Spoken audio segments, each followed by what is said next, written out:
আমাদের দলে আপনারা আওয়ামী লীগ থেকে আসবেন, আপনাদের দায়িত্ব আমরা নেব।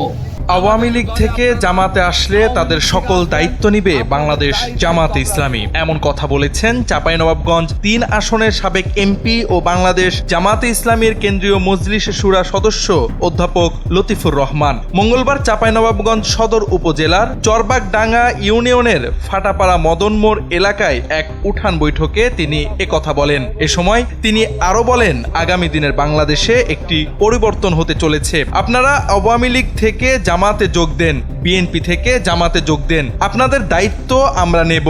জামাতে ইসলামীকে আগের জামাত মনে করিয়েন না। RICL TMX, যুগের পর যুগ স্থাপনা থাকে মজবুত। জামাত এখন অনেক শক্তিশালী। আওয়ামী লীগের কেউ আইন আদালত কোর্ট থানার যে কোনো ঝামেলায় পড়লে তাদেরও দায়িত্ব নিবেন। তাছাড়া নবাবগঞ্জের সকল সমস্যা এখন তিনি দেখেন বলে উল্লেখ করেন। জামাতের এই নেতা আরো বলেন, যারা আগে আওয়ামী লীগ করত এখন জামাতে যোগ দিয়েছে, তাদের বাড়িতে পুলিশ পাঠানো হচ্ছে। আমি এখান থেকেই ডিবি পুলিশকে বলে দিলাম, এভাবে ডিস্টার্ব করবেন না। আমাদের দলে আপনারা আওয়ামী লীগ থেকে আসবেন, আপনাদের দায়িত্ব আমরা নেব। আপনারা বিএনপি থেকে জামাতে জয়েন করেন, আপনাদের দায়িত্ব সে নেব।